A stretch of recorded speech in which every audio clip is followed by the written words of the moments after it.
اس پر ٹھہرنا چاہیے، مگر یہ علامت وہاں ہوتی ہے جہاں مطلب تمام نہیں ہوتا اور بات کہنے والا بھی کچھ اور کہنا چاہتا ہے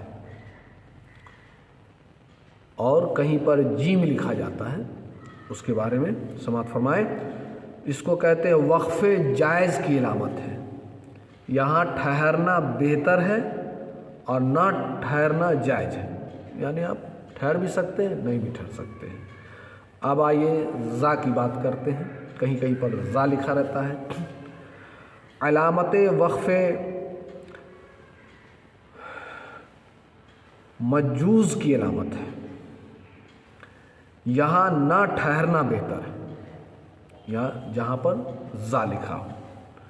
اب کہیں پہ سواد لکھا رہتا ہے۔ علامت وقف مرخص کی علامت ہے، یہاں ملا کر پڑھنا چاہیے، لیکن اگر کوئی تھک کر ٹھہر جائے تو رخصت ہے، اگر آپ تھک گئے ٹھہر گئے تو کوئی بات نہیں۔ معلوم رہے کہ اگر سواد پر ملا کر پڑھنا ہے، زا کی نسبت زیادہ ترجیح رکھتا ہے۔ اب کہیں پہ صاد لام یا لکھا رہتا ہے،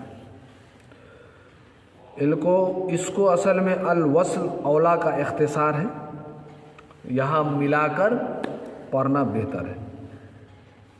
اب کہیں پر بڑی قاف لکھا ہوتا ہے، اس کو کہتے ہیں قیل علی الوقف کا خلاصہ ہے، یہاں ٹھہرنا نہیں چاہیے۔ جہاں پر بڑی قاف لکھی ہو تو وہاں پر آپ نہ ٹھہریں۔ اب کہیں پر صاد لام لکھا ہوتا ہے، اس کے بارے میں سماعت فرمائیں۔ قد یوصل کی علامت ہے، یعنی یہاں کبھی ٹھہرا بھی جاتا ہے کبھی نہیں، لیکن ٹھہرنا، وقف کرنا، اسٹاپ کرنا بہتر ہے۔ اب آئیے بات کرتے ہیں، کہیں پہ قاف پہ لکھا رہتا ہے کف، اصل میں کف کے معنی ہے ٹھہر جاؤ، اسٹاپ، رک جانا۔ یہ لفظ قف ہے جس کے معنی ہے ٹھہر جاؤ، اور یہ علامت وہاں استعمال کی جاتی ہے جہاں پڑھنے والے کے ملا کر پڑھنے کا احتمال ہو، لیکن ہم آپ کو چاہیے وہاں پر رک جانے چاہیے، بہتر ہے۔ اب کہیں پہ چھوٹی سین لکھی ہوئی یا سکتا، یعنی سین کاف پہ ہے، تو سکتا کی علامت ہے یہاں کسی قدر ٹھہرنا چاہیے لیکن سانس نہ ٹوٹنے پائے۔ یہاں پہ سین یا سکتا لکھا ہو تو یہاں پہ آپ کو چاہیے کہ رکیں لیکن سانس جو ہمارا نہیں ٹوٹنے پائے۔ ہاں، اب کہیں پہ وقفہ لکھا رہتا ہے، لیکن اکثر لوگ جو ہے سوچتے ہیں وقفہ کرو، رک جاؤ، نہیں، وہ کف کے معنی میں ہے، لیکن وقفہ جو آئے گا وہ سمجھیے سکتا سے زیادہ جو معاملہ ہے وہ ہونا ہوگا، یعنی لمبے سکتا کی علامت ہے۔ آپ سکتا یعنی چھوٹی سین پہ جتنا رکے ہیں تو جہاں پہ وقفہ لکھا ہو تو بنسبت سکتا کے وقفہ پر آپ کو زیادہ ٹھہرنا چاہیے اور سانس نہ ٹوٹنے پائے۔ جی ہاں، اس کا لحاظ رکھیں۔ جیسے قرآن کریم کے 3 پارہ ہے نا، اور سورہ بقرہ کی آخری رکوع میں ہے ربنا ولا تحمل علينا إصرا كما حملته على الذين من قبلنا ربنا ولا تحملنا ما لا طاقة لنا به واعف عنا واغفر لنا وارحمنا واعف عنا، اس کے بعد وقفہ ہے، واغفر لنا اس کے بعد بھی وقفہ ہے، لیکن اس طرح پڑھنا چاہیے. واعف عنا واغفر لنا، ایسے نہیں، واعف عنا واغفر لنا وارحمنا وارحمنا انت مولانا فانصرنا علی القوم الکافرین. یعنی سانس نہیں ٹوٹنی چاہیے، اور سکتہ کہ بنسبت وقفہ میں تھوڑا زیادہ ہم کو ٹھہرنی چاہیے. یہاں سکتہ کی نسبت زیادہ ٹھہرنا چاہیے لیکن سانس نہ توڑے. سکتہ اور وقفہ میں یہ فرق ہے کہ سکتہ میں کم ٹھہرنا ہوتا ہے اور وقفہ میں زیادہ. آپ کہیں پر لام الف لکھا ہوتا ہے تو عربی لینگویج میں لا کے معنی ہے نہیں، تو آئیے اس کے بارے میں. لا کے معنی نہیں کے ہیں. یہ علامت کہیں آیت کے اوپر استعمال کی جاتی ہے اور کہیں عبارت کے اندر. عبارت کے اندر ہو تو ہرگز نہیں ٹھہرنی چاہیے، آیت کے اوپر ہو تو اختلاف ہے. بعض کے نزدیک ٹھہرنا چاہیے، بعض کے نزدیک نہ ٹھہرنا چاہیے. لیکن ٹھہرا جائے یا نہ ٹھہرا جائے اس سے مطلب میں خلل واقع نہیں ہوتا. وقف، اب کہیں پہ وقف لکھا ہے، اسی جگہ نہیں چاہیے جہاں عبارت کے اندر لکھا ہو. آپ کہیں پر چھوٹی کاف لی، اس کے بارے میں کذالک کی علامت ہے، یعنی جو رمز پہلے ہے وہی یہاں سمجھا جائے، یعنی وہی گول دائرہ آیت کے بارے میں جو ہے وہی ہے. اگر کوئی عبارت 3 نقطوں کے درمیان گھری ہوئی ہو تو پڑھنے والے کو اختیار ہے کہ پہلے 3 نقطوں پر وقف کر کے دوسرے 3 نقطوں پر وصل کرے، یا پہلے 3 نقطوں پر وصل کر کے دوسرے 3 نقطوں پر وقف کرے. اس قسم کی عبارت کو معانقہ یا مراقبہ کہتے ہیں. تو معزز ناظرین کرام، آپ نے قرآن کریم جو پورے ورلڈ میں اس سے بڑھ کے کوئی کتاب نہیں ہے. اے نسیم دنیا میں کتنے انقلاب آئے، آج تک نہیں بدلا لا الہ الا اللہ. اسی طرح قرآن بھی بہت مخالف آئے لیکن آج تک بھی اللہ کا فضل ہے، اللہ نے اس کے حفاظت کا خود محافظ ہے، کوئی رد و بدل نہیں کر سکا، اور کروڑوں حفاظ کرام کے سینوں میں یہ قرآن محفوظ ہے. تو ہم آپ کو چاہیے قرآن اس طرح پڑھیں جیسے اپنے رب سے بات کر رہے ہیں، اور اس میں یہ بھی خیال رکھیں کہ اگر آپ قرآن کی تلاوت کر رہے ہیں تو کوشش کریں کہ معنی کے ساتھ پڑھیں، اور ایسے قرآن خوانی یا ثواب کی نیت سے پڑھ رہے ہیں تب تو وہاں پہ ٹائم ہے نہیں آپ کو، تو آپ صرف وداؤٹ میننگ کے ہی پڑھیے. لیکن اسپیشلی آپ ٹائم نکال کر کے، یہ صحابہ کرام رضوان اللہ تعالی علیہم اجمعین کا طریقہ رہا ہے کہ نماز فجر کے بعد قرآن کی تلاوت کرتے تھے. تو بہتر وہی ہے، نماز فجر کے نماز کے بعد اکثر لوگ، یہ تو بہار ہے اور بہت جہالت ہے، حکمت چین حجت بنگال، یہاں ہوٹلوں میں لوگ زیادہ ٹائم دیتے ہیں، مسجد میں کم دیتے ہیں. اللہ ہدایت فرمائے. تو فجر بعد ہم آپ کو چاہیے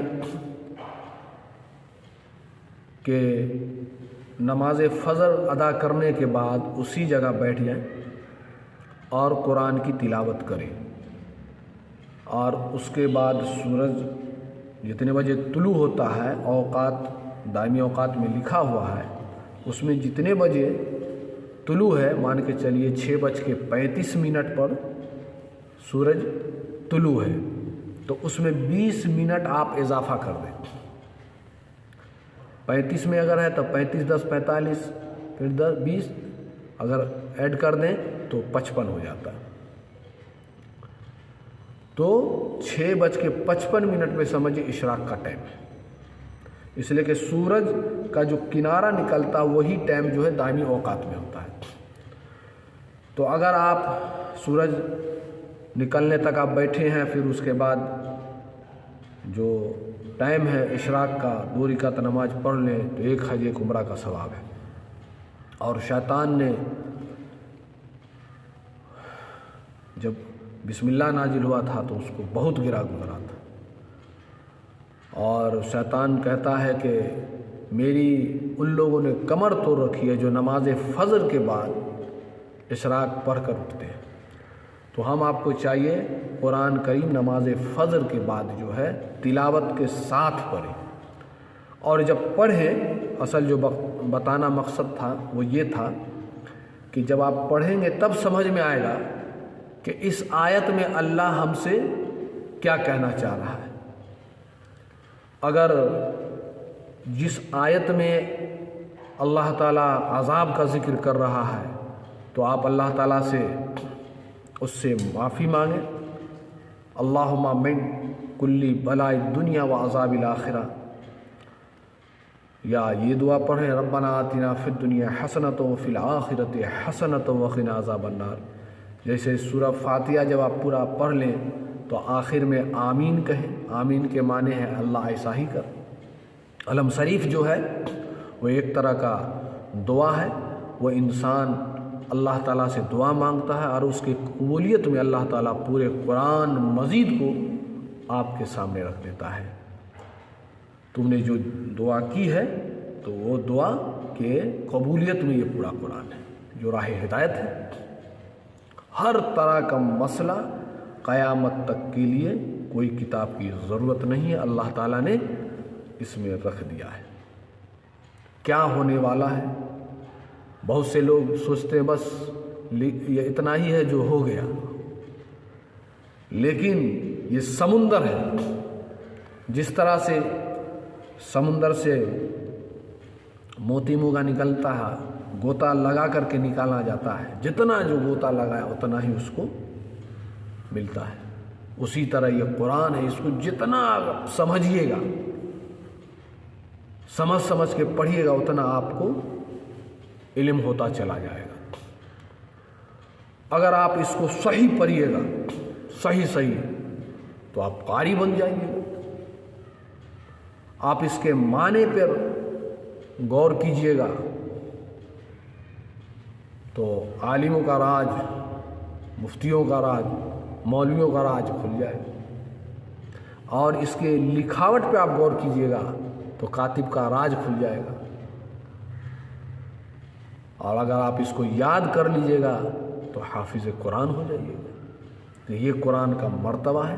تو جہاں پر اگر اللہ تعالیٰ عذاب کا ذکر کر رہا ہے تو آپ اس سے پناہ اللہ کی مانگیں، اور کہیں جنت کا ذکر ہے تو آپ اللہ سے اس کے لیے دعا کریں اللہ مجھے عطا فرما۔ حدیث میں آتا ہے سرکار دو عالم صلی اللہ علیہ وسلم نے فرمایا اگر تم جنت کی دعا کرتے ہو تو جنت الفردوس کی دعا کرو، اس لیے کہ اس میں جو نہریں ہیں مشک کی اسی سے جاری ہے، تو جنت الفردوس جو ہے وہ سب جنتوں سے اعلیٰ ہے۔ تو ہم آپ کو چاہیے قرآن کریم کو صحیح پڑھیں، یہ نہیں کہ جیسے تیسے پڑھیں، اور سمجھ کر پڑھیں، اور پہلی فرصت میں ایک بار تو ضرور میں آپ سے مؤدبانہ گزارش کروں گا اور ریکویسٹ کرتا ہوں اپنے گھر میں سب کو، بیوی بال بچے کو اور اپنے دوست احباب کو ضرور تلقین کریں کہ پورے قرآن کو ماں میننگ کے ایک بار ضرور پڑھیں، تاکہ آپ کو پتہ چل سکے کہ یہ قرآن کس لیے آیا، کیوں آیا، کب آیا، اور اللہ تعالیٰ نے کیوں نازل کیا، اس کی کیا ضرورت ہے۔ بہت ساری باتیں ہیں، جب آپ پڑھیں گے تب آپ کو سمجھ میں آ جائے گا۔ امید کرتا ہوں میری بات آپ کو سمجھ میں آ گئی ہوگی۔ اگر بولنے میں کسی طرح کی کوتاہی یا غلطی ہو گئی ہو تو معاف کریں، اور ویڈیو اگر اچھا لگا ہو تو کمنٹ اور شیئر کریں، اور خاص کر دوسرے مسلمان بھائیوں تک پہنچائیں۔ اللہ تعالی ہم سبوں کو قرآن کریم کو صحیح صحیح پڑھنے کی توفیق رفیق عطا فرمائے۔ اس لیے کہ ہم آپ کو چاہیے قرآن کو پڑھنا ہی چاہیے، نہیں تو یہ قرآن کل اللہ تعالیٰ اسے ایک انسان کے شکل میں عطا کرے گا اور وہ شکایت کرے گا۔ جن لوگوں نے اس کو چھوڑ دیا بس یہ پست ڈال دیا، یہ اللہ سے شکایت کرے گا۔ اس لیے ہم آپ کو چاہیے اس قرآن کو مضبوطی سے تھام لیں اور عمل کے نیت سے پڑھیں۔ بہت فتنہ کا زمانہ ہے۔ سرکار دو عالم صلی اللہ تعالیٰ علیہ وسلم نے فرمایا ایک وقت آئے گا جو بہت اختلافات ہوں گے، میری سنت اور قرآن کریم کو سختی کے ساتھ پکڑ لیں۔ آج بہت مسلمان بھائی ہیں ہر چیز میں قرآن، لیکن حضور صلی اللہ علیہ وسلم کا عشق ان کے دلوں سے نکل چکا ہے۔